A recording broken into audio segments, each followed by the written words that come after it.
Welcome back to another episode of StormTracker8 Beyond the Forecast. I'm your StormTracker8 meteorologist, Madison Ohms, and I am not joined by not one, but two fantastic guests today, Jessica Kirk and Mary Catherine Price. And we're going to be talking about all things Groundhog Day. This is one of my personal favorite days. I don't know about you ladies. I love the groundhog. Who doesn't? He's Good so old cute. Phil. Punxsutawney. He's so special to many, but especially meteorologists. He's basically our #1 competition, Madison. Wouldn't you say so? He really is. I mean, he's in the weather capital of the world in Punxsutawney, Pennsylvania. It's kind of in the middle of nowhere, I gotta say. But I mean, he does sometimes know what he's doing when he's up there. Sometimes. Well, something I do want to share is that I have, in fact, been to Punxsutawney, Pennsylvania to see Phil on Groundhog Day. I'm so jealous. It was one of my favorite mornings ever. I think we left Penn State. It was me and a group of my friends. We left Penn State probably around 2 o'clock in the morning and made the drive all the way out to Punxsutawney. And we got to get on the Knob bus and take the bus all the way up to Gobbler's Knob, and it was quite a morning, I must say. Wow. There are so many people there. Do you remember how cold it was when you were there? I don't know exact numbers, but all I know is I couldn't feel my toes and my hands afterwards, and it was pretty much a huge trial to even get there in the first place. I remember my roommate and we were begging our one friend with a car less than 24 hours in advance. We were like, we really want to go see Phil. Like, it's our senior year. We have to go up to Punxsutawney. We're never going to be in the middle of Pennsylvania again to do this. And it was probably 8 o'clock at night the night before, and he goes, be ready by 2 a.m. And we're going up to Punxsutawney. We did the drive not too many hours later with very, very little sleep, and the cold just did not make it feel any better out there. But there was so many people. It was absolutely insane. And fireworks? Yes, there was a fireworks show. What time did they go on? Yeah, because it's dark. I want to say about 6:30 in the morning. Before the proclamation. Yes, everything is leading up. The official festivities, I think, start around 3 a.m. Wow. And again, it was almost near impossible finding a parking spot. We had to park behind a grocery store. I thought our car was going to get towed. It was a whole ordeal. And then I had a class at 12:20 that afternoon. So I was very much determined to make it back to get my attendance point for the day, and that we did. The car was fine. Actually grabbed breakfast on our way back before making it back to Penn State. It was a whirlwind of a morning. I was exhausted though. That's so fun. So, yeah, that was kind of my Groundhog's Day introduction. I'd always known about it, but it was never really something that was fully on my radar until we had hopped in the car and went all the way out there. And unfortunately, Phil isn't always correct all the time. So I know some people were hoping maybe we were going to get some good news today, but with his accuracy, only about 40% of the time, so you never know what's going to happen exactly. It's also interesting to me because he usually sees his shadow, and it's kind of counterintuitive because for Phil to see his shadow, that means it is sunny outside. Yes. I don't know, to me that's very counterintuitive, but it's like, okay, the shadow means 6 more weeks of winter. No shadow, which would technically mean like a cloudy day, would mean that there is an early spring. So it kind of feels backwards, but it makes sense all the same. It really does. It's so silly. It's not silly, it's serious. You're Come right. on. I'm sorry. Okay. I'm sorry. He is not seeing, like a human is taking count of if he sees it or not, right? Yes. Like, you know, the human's up there and there's like, his shadow is there. Yeah. It's great though that they say like Phil saw it. Yes. Oh, yeah. And Phil saw it and told the human. They have him, they speak groundhogese during the proclamation, and he tells them which scroll to pick to read out unroll. loud. Like, have you seen this? Like a giant scroll that they unroll. Yes. I feel like I used to watch this all the time, like as a kid, but I don't remember any of this. Yeah, I did a lot of research in these last few years from the time that I decided to go there, and every year since, which it's only been 2 years since, but I get so giddy for Groundhog Day. I'm Phil's #1 fan. You can put it that way. Let's get Phil on the podcast. Seriously. I wish. He actually had gone to room. Penn State just a few weeks ago, and I was so sad that I am no longer living at Penn State to be able to have gotten a picture with Phil and tell him how big of a fan I am. He's probably so cute and chunky. He's very chunky. Yeah. when they just held him up this morning with his one hand, though, I thought the poor thing was going to get thrown in the air. They just tossed him right up there. Aww. But when he sees his shadow only 80% of the time, I guess only 80%, that's a lot of the time. He's had 109 predictions for winter in the past, only 21 predictions to see spring. Actually, when I went, he did declare early spring for us, so that was very memorable. I might leave off on a high note and not make my way back in hopes that we'll just leave off with that early spring prediction there. And then there's only been 10 times with no record, so he keeps making his predictions. He's not getting much better in his accuracy. But So for the 10 times there was no record, he just didn't come out?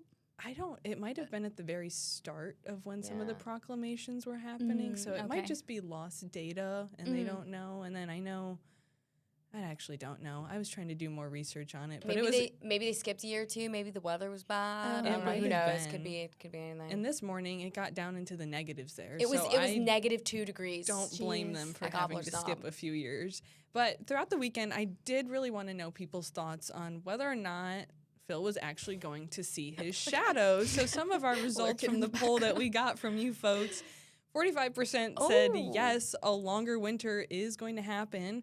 And then 52% said no, Phil's going to say an early spring. And then 3% just really weren't sure what was going to happen for this Groundhog Day. So I know the question that everybody wants to have answered is, did Phil see his shadow this morning? And yes, he did. Classic Phil. That means 6 more weeks of winter, 110 winter proclamations on February 2nd. So how are you guys feeling about that? I feel like, we're in winter. It's bound to be 6 more weeks. There's no way we're going to get, after what we just experienced, folks. I just like, everyone keeps blaming me because I came. Blame Phil. I can't blame Phil. Thank you. Blame Phil, not me. I came here and I told everyone that I really wanted to see snow. And in December, I said, that was good. That was a nice snow. And then I got another snow and I said, wow, 2 snows. That's really nice. And the last I got, it wasn't really snow, it was ice. I did not ask for whatever is still going on outside. I mean, this is, I've heard from a couple of folks now that I met here in Central Virginia that have told me that they've lived here for 15, 20 years. And this is the longest they've ever seen like ice around. I don't know if you have anything to say about that, Mary Catherine, but like Central Virginia has obviously had worse ice storms, like with higher accumulations and worse like power outages and devastation. But in terms of the ice just like not going away after 8 or 9 days, people are telling me this is like the worst that they've ever experienced here. I don't ever remember this. I know there were storms like before I was born, like in the 90s and even in like the early 2000s that I just wasn't old enough to remember. But having lived here for my whole life, I don't remember. Right, like walking outside and like ice skating everywhere you go. No, can't say I remember this at all. Yeah, Jessica, I don't want people to blame you. Not that I don't want people to blame me either, but I am from Chicago and I only feel like maybe I'm partially responsible for some of take some of the blame. The wintry conditions. I'll take some of that off your shoulders. Not all of it, but some of it. You asked for the snow. I would. I've been telling people that like I'm done. The last 8 days have been enough for me. I had to confess, I have fallen twice. Oh my God. I've fallen twice. I fell on Thursday, then I fell on Saturday. Where's the footage? I wish I had some. I wish I had footage. I fell once too, so. So I'm falling all over the place, y'all. So I'm ready to be done with this. I'm ready to move on to the next season. Well, the snowplow finally came through my neighborhood, which thank you for coming to my neighborhood, but also the way in which they plowed, now there is a massive snowbank at the end of my driveway, so I had to run it over to get out of my driveway this morning. First, I backed up and I got scared and I called my husband and I said, I don't know what to do. I don't know what to do. And he came out and kind of broke it up with a shovel a little bit more. So funny. But I had to run over a snowbank this morning to get out of my house. So it is persisting. It is here. It's gonna be here. We're all going through it with y'all. We really are. Well, at least we're seeing some sunshine today. Yes. And unfortunately, we're not really hitting some of those Groundhog Day records either. Hottest Groundhog Day, 78 degrees. I can't even imagine that. I know. In February, especially like the start of February too, not just in the middle of the month. This is to start off February, finishing off January, and then the coldest 3 degrees. At least we're not feeling that. But something to keep in mind is that we can take a stroll through Gobbler's Knob. Oh, and our signs are not showing up either. No, they Guys, disappeared. this is so sad. It's okay. But we could take a stroll through Gobbler's Knob. It's going to be really, I don't want to say nice the rest of the afternoon, but at least warmer than what we've been feeling. Yeah. 39 degrees around 3 p.m. and then still in the 30s for this evening. But again, better than what we've been feeling. So I can't complain all too much. These aren't still above average, but I saw the road outside of work because we've been talking about this all week, that the road that leads to the TV station is like the worst road that we have to drive. It really is. It is horrible, guys. And so it's the worst part of my commute for sure. It's like just turning into the station.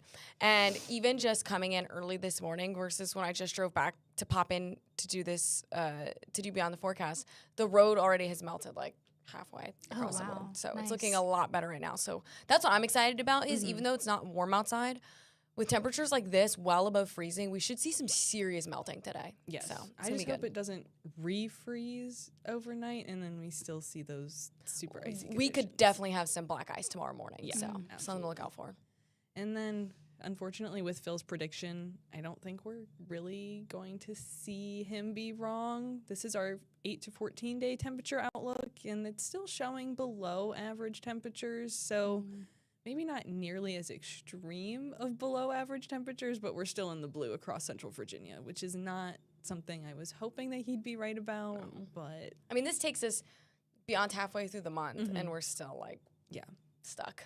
Yeah. So, and maybe he is going to be right. We do have a seasonal temperature outlook from not the National Weather Service, from the Climate Prediction Center here, and it is showing that we could maybe start to see a few above average temperatures between the months of February and April, but it's not a guarantee by any means. Yeah, this is definitely more of like what's the chance that we're going to be seeing the above normal temperatures, and also like that we're in the lightest color bar. So this is very much up to interpretation on like we're going to be borderline normal or maybe a degree or two above average, which I would rather have a little bit above average than where we're at right now, but still Agreed. nothing to get me all excited about, to be honest. No, and then we kind of jump a little bit closer to May, so a little bit farther into that spring season, a little bit closer to that summer season. Still maybe a little above average, but just like you said, they're more, what are the chances that it could happen, not that these are actual temperature predictions and outlooks there. Still could be some good news. Yeah. But there's not a high certainty. So we'll see how the next 3 months about. Maybe Phil's wrong. Yeah. Maybe he's wrong. I will say that having all this snow stick around for so long, which I'm not used to, has made me kind of like long for warmer weather, which normally doesn't happen. I love the winter. I'm fine with winter. I'm fine being cold.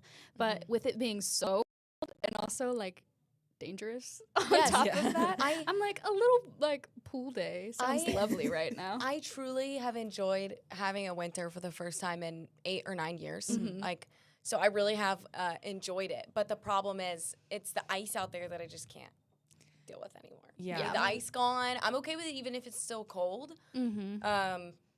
I'm okay with 6 more weeks of winter as long as there's no more ice. Can I say that? That's kind of how I've been feeling. Growing up in Chicago, I loved my winters and the cold days when there was sunshine out, and we got a lot of that last week. And when I was just running errands and being out and about, I was calling my friends from home, and I was like, guys, I've missed this because it's just that brisk air. It feels nice. It's sunny outside. It wakes you up in the morning, you know? Yeah. Nice hot cup of coffee. Yes. I'm doing a lot of my reading. Yes. It's so cozy. Yes. But then the snow just looks deceiving because it's just like Yeah. a sheet of rock out there. It looks pretty until you actually try to walk on it. And I saw some videos of folks online trying to jump into a snowbank, and it actually wasn't a snowbank because it had just frozen over.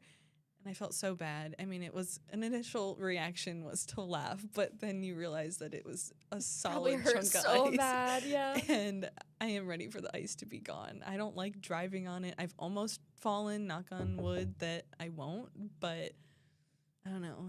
I'm kind of ready for it to be done. Yeah. So thankfully, though, we're not going to be seeing below freezing temperatures for much of the week. That's going to be a lot of above freezing, which means a lot of melting. Hopefully not too much black ice during those overnight hours and then kind of battling that throughout the week. But I'm seeing, 42 on Tuesday, upper 30s, back on to 40 on Friday. We're going to be sweating. I know. I'm not going to know what to do with that. Yeah. I literally thought about going for, I'm saying this, I'm going to fall again, going for a jog tomorrow. Maybe wait another day, maybe another day or two. I think I'm going to go for, I haven't run outside in so long and I would really like to, so. Yeah.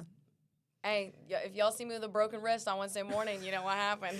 Maybe just like go for a nice walk instead of a yeah, jog. maybe start slow. I'll avoid the brisk icy walk. patches, okay? It's going to be fine. But. Well, to each their own, Jessica. Maybe that's not something I would be doing myself. How has it been walking your dogs? I know you guys both have dogs. Non-existent for me. No. I have to walk my dog. It's not because you don't have a yard, I don't have a right? fenced-in yard, correct. So I do have to walk my dog, and that's how I felt both times walking my dog. Ugh. So he doesn't have a lot of understanding of what's going on at all. Butter. And he just kind of skitters around. He's fallen once or twice, which I feel really bad about, but he just pops right back up and keeps walking. Percy is finally fed up, I think. He has cried the last 2 mornings because he's just like, I don't want to do this anymore, guys. I need a walk. You guys need to go. You guys need to go break up the ice for him. Yeah. You need to make like a little path for him. He loves to run around in the backyard, but it's just not enough. Like he can't get as many good smells. Like he doesn't have anyone to say hey to except me, like shivering out there. My husband shivering out there watching him run around. But we did like just kind of let go and say you need to like spend some time outside and just kind of let him run around, and watched him this morning because you can just tell he's like so bored inside. Yeah. And all he does is like chew on a toy, or like he's got a bone that he likes to play with, or like we've been taking Butter out more often for shorter periods of time, and we've like been playing with him more inside because if not he goes crazy. Yeah. Yeah, I don't blame him. I don't have pets here. I am hoping maybe a cat, but that wouldn't allow me to go outside and have to do any walks. Madison so I'd still still would not stay. fall. It's just very Catherine and I falling over here. risking our lives. Inside. Well, hopefully your puppies are going to get a little bit of relief from the icy and cold conditions, and I'm really hoping Phil is wrong. Me too. I don't know. He still has 40% accuracy. That's not bad for a groundhog. That gives one forecast a Like- year. I can't argue with it too much. Yeah. I mean, he's got to be at least, he's not even 50-50 though. Like I feel like, Yeah. come on Phil. He just needs to start declaring spring more, and then maybe it'll actually start to happen. maybe. Agreed. Yeah. That's about all I got for my Groundhog Day festivities today. Thank you, ladies, for joining me today. And thank you guys for joining us for another episode of Beyond the Forecast. We'll have more and more for the days to come. And maybe even Chief Meteorologist Matt DiNardo will give his input on what he thinks of the groundhog. Come this evening on 8 News at 4. Thank you guys so much for joining us. Have a good one.